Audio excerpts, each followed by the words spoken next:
Você tem um projeto que já é lei, né, aqui na cidade, que trata sobre a prevenção ao abandono e à evasão escolar, que a gente sabe que tem muito ainda na cidade de São Paulo, não só aqui, mas no Brasil inteiro.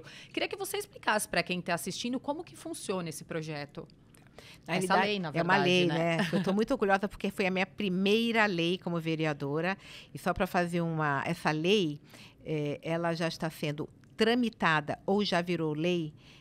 Foi, na realidade, pesquisada e levada a mais de 90 municípios no Brasil inteiro. Lá no interior do Amazonas, tem uma cidade, um município que viu a lei e levou para lá.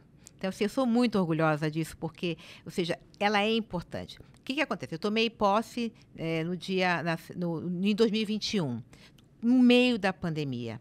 Evasão escolar, escolas fechadas, enfim, as crianças não tinham mais interesse, estava muito difícil, a coisa online. E a evasão escolar já era um problema que ficou muito agravado. Como eu falei antes, educação salvou minha vida. Criança tem que estar na escola. A criança que não está na escola, ela já está na rua, vai ser usada como mula, o aviãozinho, ela, enfim, vai estar mais exposta ao crime. E eu tive acesso a uma pesquisa, foi feita pelo INSPER, que a evasão escolar, ela custa para o país mais de 230 milhões de reais por ano. Por quê? Uma criança que não... E a evasão escolar ela acontece mais no Fundo 2, no ensino médio, né? Enquanto é criança, a mãe consegue colocar lá. Depois ela perde o controle, pode perder o controle e a criança, o jovem, o adolescente, acaba evadindo, né? E o que acontece? Esse jovem que não vai à escola, que está na rua, ele ou ela não vai conseguir um emprego, porque não tem os estudos, não vai produzir para o país, vai se envolver na criminalidade, possivelmente nas drogas, vai ficar mais doente, vai usar mais dos recursos públicos. Isso tudo tem um custo para o país. Como país, nós não podemos admitir que as crianças estejam fora da escola. A gente tem que se indignar. Todos os dias de manhã, todos os brasileiros deviam pensar: não podemos ter crianças fora. E foi isso que me moveu.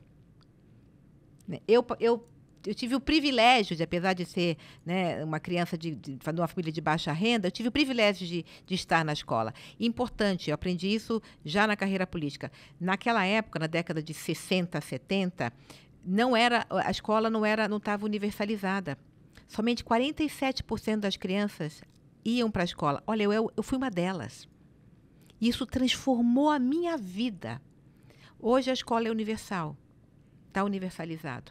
Mas a gente precisa trabalhar na qualidade, precisa fazer com que as crianças estejam na escola. Isso foi o que me moveu. Pensar, primeiro, na minha trajetória. O que aconteceu na minha vida? Eu tenho uma vida transformada. Né? Eu ainda tenho pouco, mas eu tenho algum contato com alguma das meus colegas daquela época que a vida delas não está tão organizada. E a minha está. E isso eu devo à educação que eu recebi.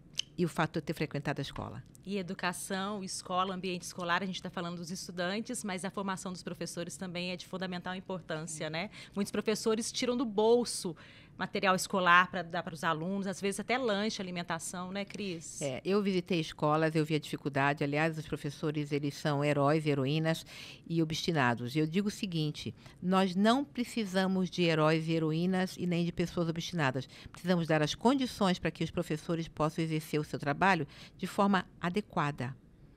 Não que elas tenham que ficar tirando do bolso para comprar o lanche, para comprar o papel para a impressora, o toner para a impressora, para usar o Wi-Fi do próprio telefone. Isso não pode acontecer.